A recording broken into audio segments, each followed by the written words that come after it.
Where can we go from here? We already have the catch of the year, we already have the game of the year, and I already have the highest scoring week in my fantasy league. I honestly have nothing to say other than it was a great week 1 of NFL. Football is back, and I already ordered a Patriots rivalries jersey. DJ, play that intro. This is number 171 of HN'P.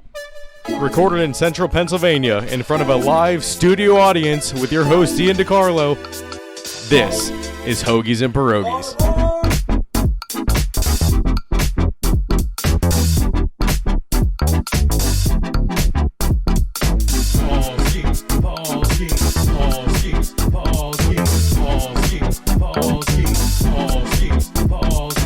But I am recording this on Wednesday.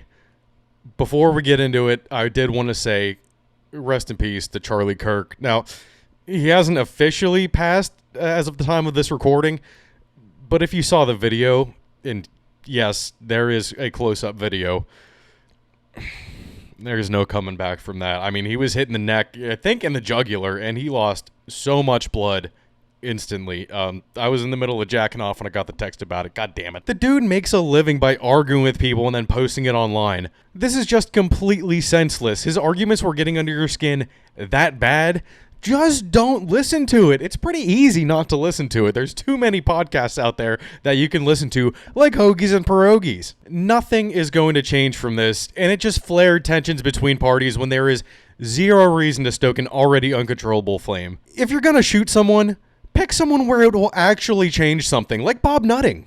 Yes, this is a sports podcast where I like to be funny a lot, but I feel like I still need a disclaimer on this one to say that the nutting stuff is a joke. But before we get into the Pirates' shit week, I almost added this last week. Pablo Torre, this sneaky little bugger, is doing his part in unveiling something that I think a lot of Patriots fans knew was happening all along and knew it was a thing.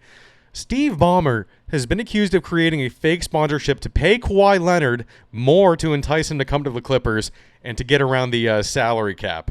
Ballmer has said that he knew nothing about the company, like giving money out, or he had no control of it after he funded it. Bullshit. But the company went bankrupt, and it probably cost Ballmer nothing. But why do you think Tom Brady created TB12? Their only product is a shit cookbook, and Brady made so much money off of it. Kraft is definitely funding that project, and it's only a matter of time until that comes out now. I knew that he was doing something sketchy with that TB12 bullshit, but I thought it was steroids and not money laundering, although the steroids allegation is still possible. All right. Let's get into baseball. We had one good game to go over this past week. The Dodgers, the last game in the Dodger series when it was a Skeen start. And he was dominant. 6 innings, 2 hits, 1 walk, and 8 strikeouts. Skeens loves going up against the Dodgers. His ERA on the season is now 1.98. And they swept the Dodgers 5-3. They've won, at that point, 12 of 16 games and were 64-77. They're doing so well that Holderman came into the game with 2 runners on in the 9th inning with the score 5-2, and they still got the save. And then the Brewers came to town, and man, we really cannot beat the Brewers at all. Lost game 1 5-2 with a strong start from none other than Quinn Priester on the other end. They lost game 2 4-1, and in game 3, Bubba Chandler completed the 9-9-9 challenge in just 2.2 innings, 9 hits, 9 runs, 9 earned runs. The Pirates lost 10-2 and got swept by the Brewers. It was very bad. Well, after that Brewers series, they made their way down to Baltimore, and I was hoping for a win, but nope, they lost game 2, 3-2 in extra innings. I think they only had like 6 hits all game. Samuel Basallo, is it Samuel Basallo or Basayo? I haven't heard it said yet, like online or on a broadcast. But yeah, they better win tonight because Skeens is on the mound against this horrible Orioles lineup. Around the league, let's stick to baseball, like strictly baseball. First off, the Dodgers and Yoshinobu Yamamoto took a no-hitter all the way up to 2 outs in the 9th inning, up 3-0, and they lost the game 4-3. Yamamoto lost the no-hitter on a Jackson Holiday home run, which was a big piss-off for him. And then the Orioles just heated up in the 9th inning somehow. I think Basallo walked that one off too. And then an update on the Rayleigh watch. The Cal Rayleigh big dumper thicky man watch. He is 1 shy. He is sitting at 53 home runs. He needs 1 more to tie Mickey Mantle for the most home runs by a switch hitter in a season. Mickey Mantle, you can do it! And I have that stuck in my head because Rob Schneider was just on an episode of Kill Tony with Donnell Rawlings, and it was probably one of the best episodes I have ever seen. It was perfect. But okay, this happened at a baseball game, but it has nothing to do with baseball. I think we all know what I'm about to talk about. Karen at the Phillies game.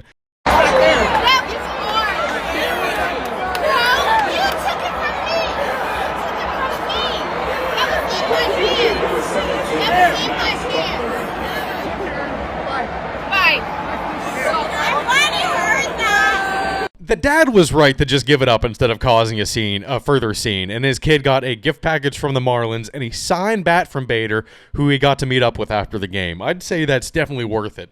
But, dude, she really went over to the other fans that were booing her and talking rightful shit, and then went back to her seat, held up the ball, and flipped everyone off.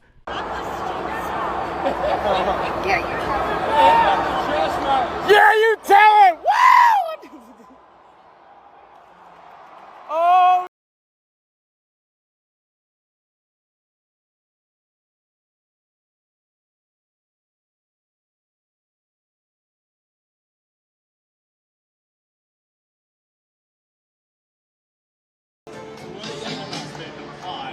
The glasses are off! Karen is ready!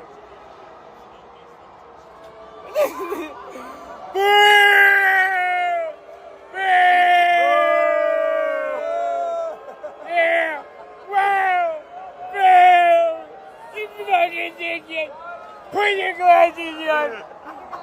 What a bitch! That was after accosting the dad, who did react kind of like, ooh. That was, I think, a little bit of an overreaction. But, bitch, whoever comes up with the ball, it's theirs. I don't care if it touched your hands on the way down or not. It landed in his row even. And I could not believe that she went up to the fan that had the Eagles jersey on and was yelling at him too. I could not believe this. How can she go back to work? How could she go back to work this week? Everyone that knows her probably already knew that she was capable of this, though. Everyone that knows that this should not be a surprise. All right, let's go through the standings here real quick. We're 144 games in, so there's less than 20 games left. The Blue Jays leading the AL East still, and Isaiah Kiner-Falefa, IKF, got a walk-off hit for them last night. And it's just such a piss off. Like, he was like, oh, this was meant to be destiny. Like, fuck off, man. The Yankees are 3 games behind them, and the Red Sox are also 3 games behind them, but the Red Sox have 2 more games played than the Yankees right now. Yankees are 80-64, Red Sox are 61-65. For the AL Central, Tigers still leading by a hefty amount. They're 83-62. They are just behind the Blue Jays in winning percentage. And then AL West, Houston Astros up 1 game on the Mariners, 78-67 to 77-68. Phillies taking a commanding lead, and Kyle Schwarber just hit his 50th home run last night. 85-60 for the Phillies. They're catching up with the Brewers, actually, for the best record in the league. They have the second best record right now. Speaking of the best record, the Brewers, 89-57. They're 6.5 games up on the Cubs. And then for the NL West, the Dodgers are ahead by 2 games on the Padres, 81-64 to 79-66. All right, since I was trying to get the last week's episode out as fast as possible, I forgot to mention that last week was Lee Corso's last college game day, and he got all 6 of his picks right, including FSU over Bama. I also forgot to mention that it looks like Ryan Day has a nipple piercing. But the weirdest part that I didn't add that I read last Thursday, and it was confirmed by the man himself on Saturday, is that Belichick has banned scouts from the Patriots from accessing anything related to Tar Heels football. Who in the Patriots organization said that he wasn't allowed back in the facility?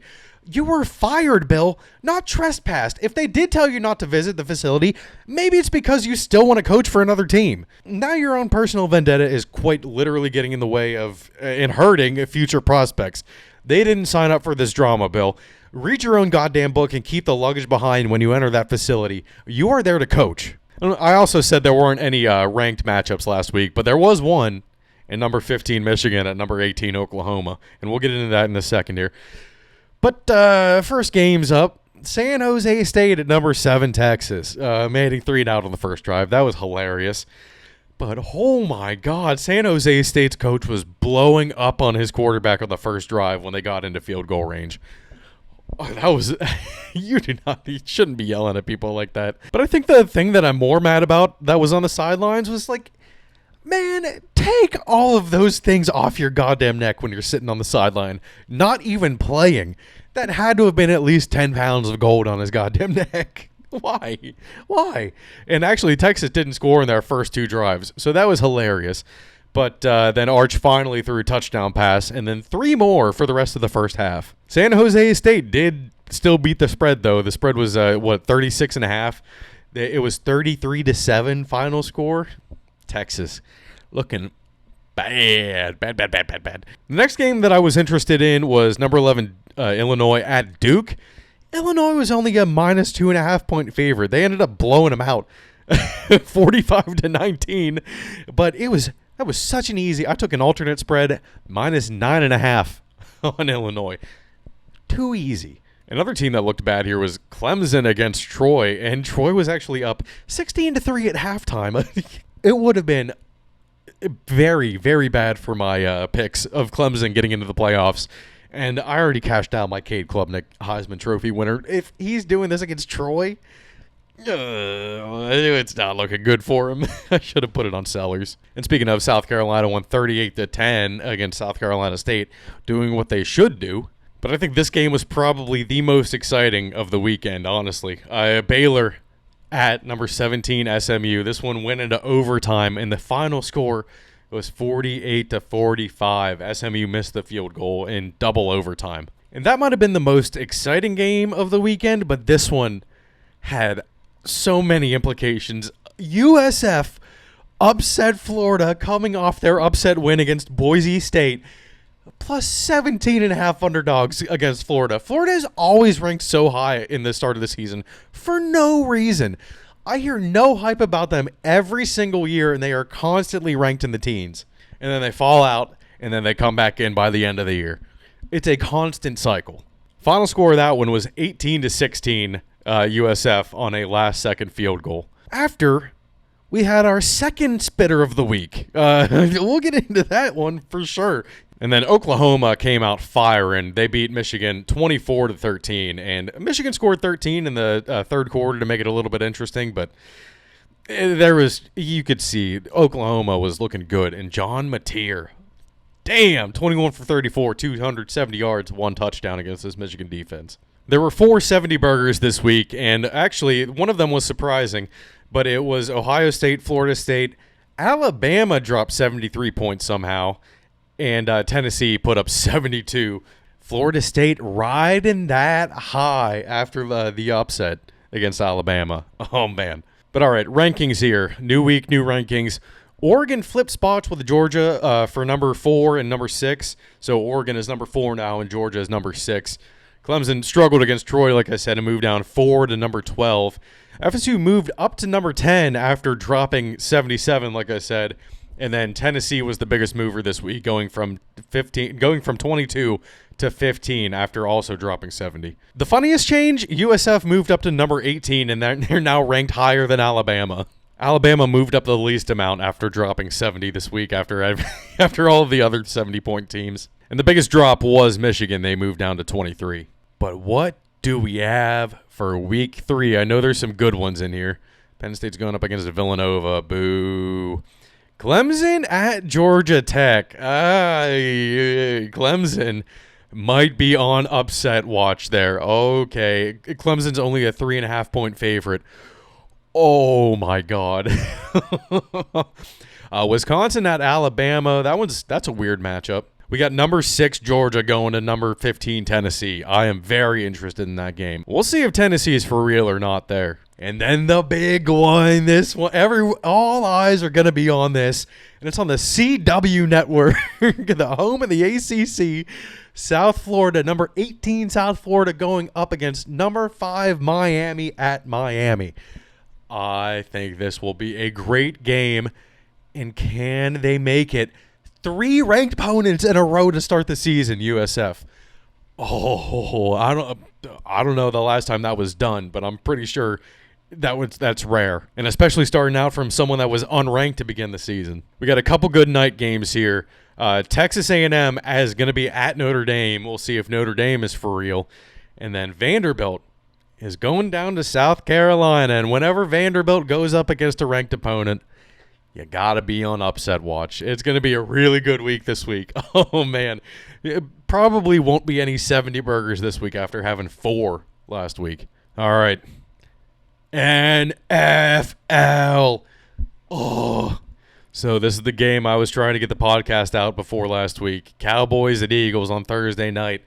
Damn, I didn't know Hawk 2 was starting on the Eagles defensive line. An Eagles player tore his patella tendon on the opening kickoff, and while the teams were huddled up on the field just waiting to start, Jalen Carter went right up to Dak. Dak turned around to talk back, and Jalen Carter spit right in his collar. This is why they can't have nice things. What a retard. Now everyone's saying Dak spit first. Dak spit first. Dak spits all the time. You saw him spitting before taking a snap. Like, come on. He was all the way across the huddle from Jalen Carter. And there was someone else, I think, like in front of them, like in between them when that happened. So I don't know, but it definitely wasn't directed at Jalen Carter, I think, but Jalen Carter's was absolutely meant to land on Dak. It landed right in his collar. Ugh. Well, then football started, and it was so quiet after the Cowboys shredded the Eagles on the first drive. 6 plays, 53 yards with a 32-yard pass to CeeDee Lamb, where he cooked Adoree Jackson. Now, CD might have wanted to save that for the fourth quarter, but the Eagles answered it right back to make it 7-7 on a Hurts touchdown run. But what is up with the Eagles special teams when they're kicking the ball away? They all want to get into a fight. But it was turning into a shootout. The Cowboys scored to start the second quarter, and the Eagles answered right back again to make it 14-14. No punts or field goals yet. This is what we all wanted after having a very lackluster week 1 of college football. But this is when we found out, God damn it, are they going to go back to being soft on taunting penalties? That's what we don't want. A flex in the direction of the player is going to warrant a flag? Boo. That sucks. 2:38 is when the first third down of the game wasn't converted, and it was 17-4 Cowboys in the second quarter. But there was another touchdown, this time Saquon's first touchdown of the year, and the Eagles scored with 40 seconds left, and the Cowboys got down the field for the field goal before halftime to make it 21-20 Eagles. There were a lot of points. The over-under on this one was 44.5. 41 points scored in the first half. In the third quarter, things kind of slowed down a lot. Lil Jake Elliott, with a big leg, a 58-yarder, made it 24-20 Eagles. And then we had a weather delay shortly after that near the end of the third quarter. There were some really bad thunderstorms going through eastern PA, and the thunder was literally shaking my hotel room. But in the fourth quarter, CD, 2 huge drops from him. I believe both were within like 3 minutes left of the game. And that's what sealed the deal for the Cowboys. And the under hit, too. 41 points scored in the first half, 3 in the second half. I got the under. Let's go. And Cowboys plus 8.5. Parlayed that together. My buddy in the group chat did the Squidward pointing meme and was like, retard, when I put the bet in the chat before the game. And you know I already had it loaded up. Retard after the game at him. 24-20 Eagles. Great opening game. Okay, Chiefs at the the Chargers. So YouTube's broadcast, I don't know, it felt like a fever dream, man. But pregame, I really liked listening to Derek Carr talk about Justin Herbert. He actually sounded a lot like Gruden, and that's what's going to happen when you spend so much time with Gruden. And since it was YouTube TV, they had to get Mr. Beast involved somehow. He was on the pregame, and he brought out that goddamn Chargers fan, Mary Ann, or whatever Orientals were calling their children after coming overseas, and a random Chiefs fan that might actually be known and loved in the fan base. Mr. Beast proposed that the winning team's fan gets tickets to the Super Bowl, but the loser gets shot out of a cannon through a field goal uprights into water. God, I mean, when I saw the Chiefs fan compared to, Mary Ann, a small Asian lady, I bet they were wishing that the Chargers lost. Because that man, he wasn't going to make it out of the cannon very easily. And, well, spoiler alert, the Chiefs lost, so he had to be shot out of the cannon, and he just made it over that thing. But yeah, I would have loved to see her get shot out of cannon and have something terribly go wrong, because I think she already went to the Super Bowl last year. The NFL gave her tickets. Get out of here. All right, in the first quarter, the Chiefs, already without Rashee Rice, Travis Hunter ran into Xavier Worthy, ran into his shoulder, and I think dislocated his shoulder. He doesn't need surgery on it right now. He's trying to rehab it back, but it's not a good look. He had a towel over his head going into the locker room, so it might be pretty bad. But who else do they have? They have Juju Smith-Schuster and Tyquan Thornton, the leftover wide receivers from the 2023 Patriots. You're never going to win with that. But for one of the first times ever, I put in a bet for first touchdown of the game. And who did I put it on? Quentin Johnston. Let's go. First touchdown bet hit. Already a good weekend. $380 in my pocket. Oh, it was nice. But yeah, there were 33 yards for the Chiefs in the first quarter. 145 for the Chargers. This game was the first time the Chiefs have failed to score on the first 3 drives of a game since 2011. 14 years. The dynasty is crumbling. Oh, no. But then again, I do think the Chiefs usually start out slow. But Casey finally scored with 4 minutes and 50 seconds left in the first half, and it was 10-3 Chargers at that point. And before halftime, the Chiefs had the fastest transition from offense to the field goal unit that I have ever seen. They had 12 seconds to run the offense off the field, get set, and make the 59-yard field goal without any penalties to make it 13-6 before halftime.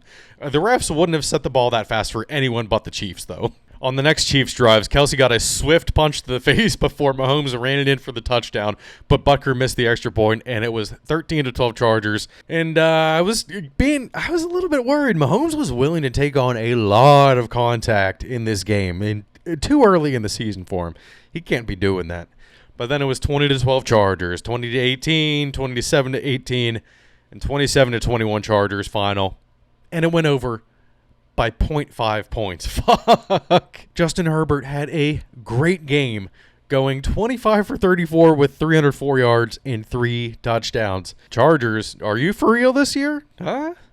Maybe year 2 under Harbaugh is a little bit better. And then we get into Sunday. Well, year 2 of Drake May doesn't look that much better. Holy shit. The first play was 23 yards to Brock Bowers. And it was going to be a long day at that point. I already knew. For some reason, the Patriots were favored to win this game by 2.5 points. I know the Raiders were coming over from Vegas, but that team is so much better than ours. It's not even funny. 3 and out on offense after a great return from Gibson. May was sailing passes all day. But, I mean, in the first half, the defense did look decent. After those first 2 drives, they intercepted Geno on that second drive, and it was 10-7 at halftime after Daniel Carlson missed a 58-yard field goal. Harold Landry looked great. He had 2 sacks on the day, but god damn it, Campbell was messing up badly. 3 false starts on the day, and he had been technically sound, but those false starts came in critical moments. I think 2 of them on 3rd or 4th down. The offense looked so bad in the second half, only scoring 3 points. After halftime, that Raiders defensive line just took over completely, and Patriots couldn't do anything. They couldn't run the ball for shit. It was very bad. The Patriots lost 20-13, and like I said, they are going to get shredded up the middle all year long, and they were lucky that Bowers came out of the game because he had 5 catches for 103 yards. But it's just more of the same from last year. I know people were expecting a bunch of turnover and expecting great results right away, but it might take a little bit more time than we all thought. This is the now 46th consecutive time that they've scored less than 30 points in a game. The last time they scored over 30 was on October 13th, 2022 against the Browns. Patriots. But like I said, I ordered a Rivalries jersey. It was like at 10:30 when I ordered it. I was on it right away, just refreshing. Yes, it is a May jersey. So clean it up, May. Okay, Steelers Jets here. Rodgers was sacked on his first snap, which I thought was hilarious. But it turned out to be a great debut for him with 4 touchdowns, and they won 34-32 on a Boswell 60-yarder and a hit from Ramsey to give the Steelers the ball back with 18 seconds left. What a game. This was a good one. Great shootout. Justin Fields making that Garrett Wilson connection. You love to see it. Good Giants-Commanders. The Commanders commanded this one and won 21-6. And there might be something happening in that locker room. Malik Neighbors is not happy with Brian Dable at all. Same outcome when we had DJ at quarterback. I mean, take a look. It ain't the quarterback. So what do you think? What is it? I don't know what it is. Is it the play? Everybody know better than me. Is it the play call? We'll take 3 more. I don't know. I don't know what it is. And you know what? It might just be the Giants. Let's move on to the Dolphins-Colts game. What? The Colts scored on all 7 of their offensive drives with Danny Dimes throwing the ball, looking sharp. Tyler Warren had 17 catches.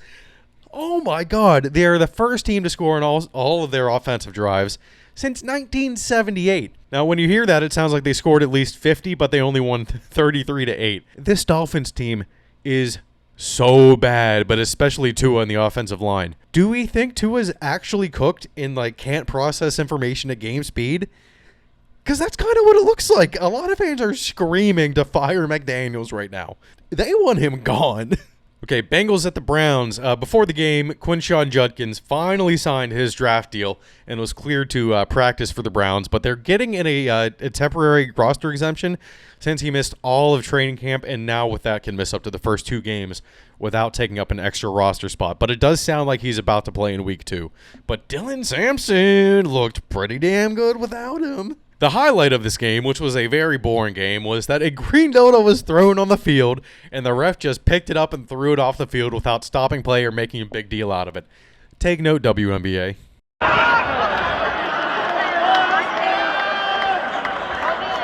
The Bengals survived this game 17-16 and finally won in week 1. Okay, Bucks at Falcons. Egbuka, let's go. There's my fantasy pick. Let's go. What a debut with 2 touchdowns, including the game winner. Young Hoku missed the field goal that would have sent the game to overtime, and the Bucks won 23-20. Egbuka, great pick. All right, Cardinals at Saints. This game stunk. The Cardinals won 20-13. And man, does that Saints jersey look bad when you have the same color undershirt on. It's just piss. The Panthers at the Jaguars. The Panthers couldn't get anything going on the offense in the first half. They had a little bit more success in the second half, but they were playing from behind literally the entire game.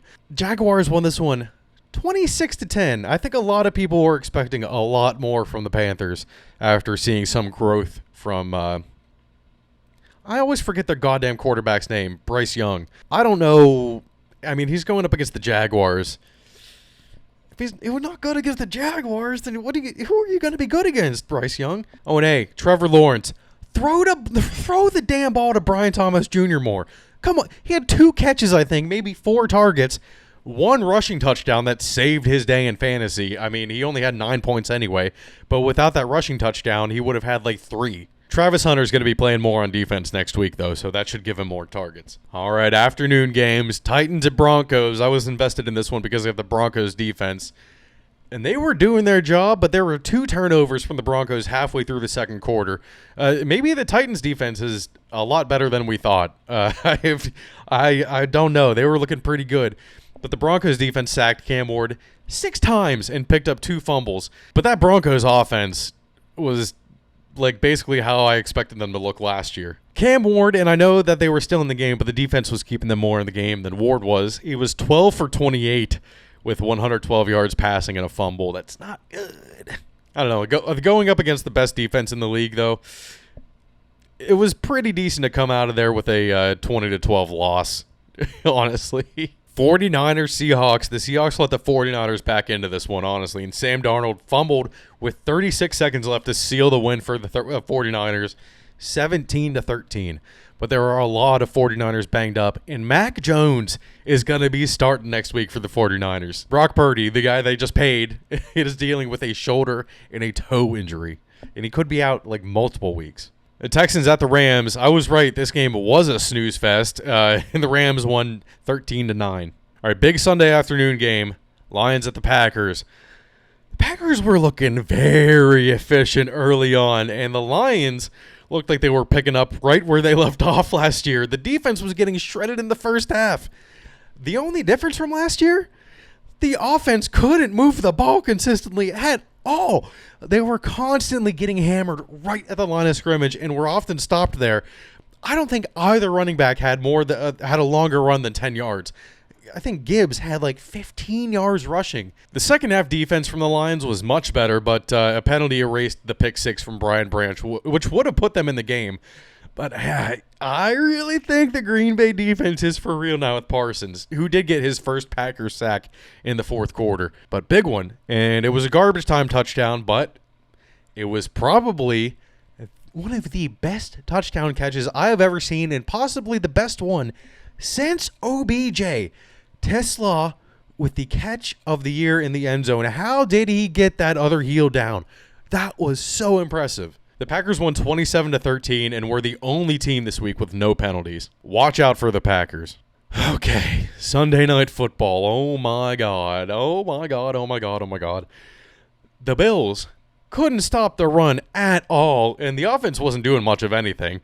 Derrick Henry had 123 yards and a touchdown on 9 carries at halftime. And I think that this was foreshadowing a little bit. The Bills got into field goal range with literally like 0.1 seconds left on the clock in the first half. All the Ravens players started sprinting towards the locker room because they all thought that it was double zeros on the clock. Nope, they replayed it. There was 1 second left, like literally by 0.1. It was 20-13 Ravens at halftime. But the Ravens came right out of the half and decided they got bored with running the ball, and Lamar threw it to Flowers twice, the second one being for a touchdown to go up 27-13. But we had ourselves a full game shootout. The Ravens scored a touchdown on a sick one-handed catch from Hopkins, and the Bills scored 2 touchdowns.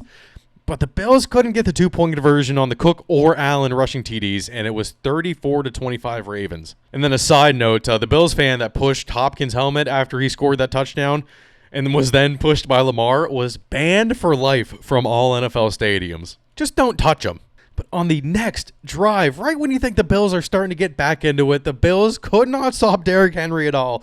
He had 175 yards and 2 touchdowns at this point, 40-25 Ravens. So Allen slid just short of the first down marker, and the Bills couldn't convert on the next 2 plays to give the ball right back to the Ravens on their next drive.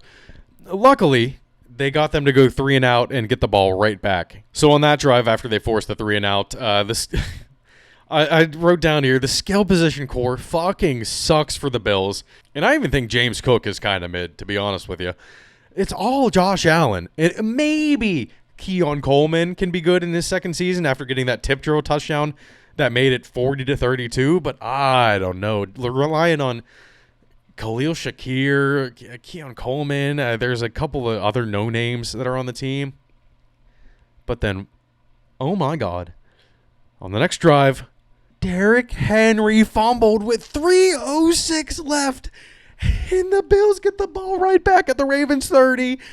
This fucking game. On the first play of that drive, Hames with the catch at the 1, and then Josh Allen rush touchdown. 3 plays later, no 2-point conversion with 158 left, and they were 0 for 3 on 2-point conversions. Just go for the one. It was 40-38 Ravens. And then on the next drive, they were playing a win, being very conservative.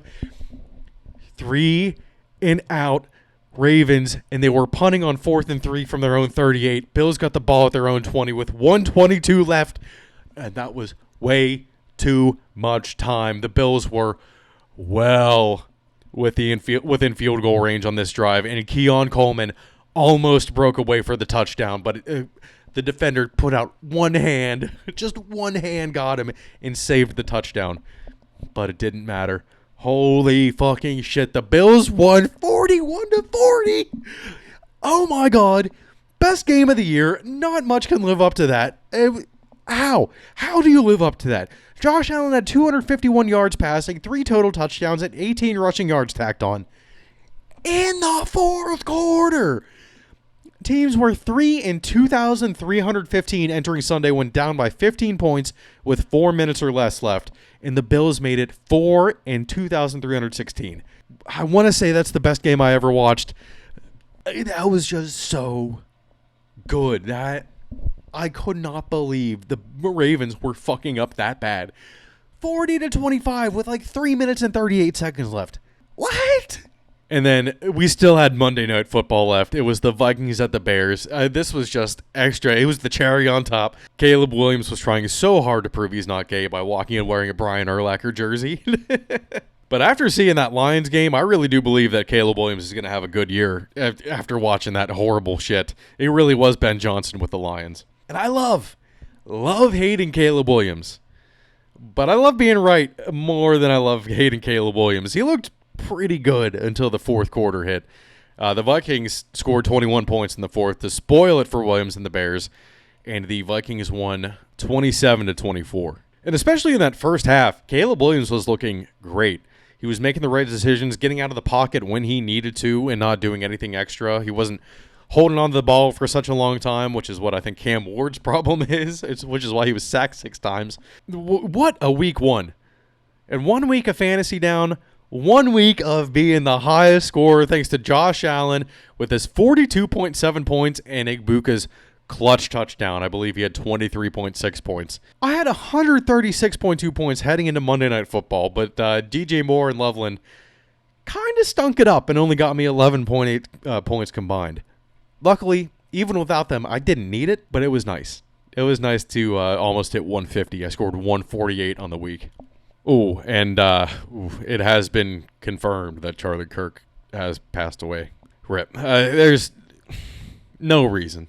Zero reason for that. It's ridiculous. Whether you agreed with him or not, I don't give a shit. You don't shoot someone because you disagree with them. You only shoot them if they're driving your favorite franchise into the ground. No, again, just joking. But, yeah, I think that's it for this week. Make sure to leave a like and comment on each video and subscribe to our YouTube channel. Hoagies and Pierogis is available on Spotify, Apple, or wherever you listen to your podcasts. Follow us on TikTok and Instagram for clips throughout the week. And thank you, and we'll leave you with this. Munch. Recorded in central Pennsylvania in front of a live studio audience with your host, Ian DiCarlo, this is Hoagies and Pierogis.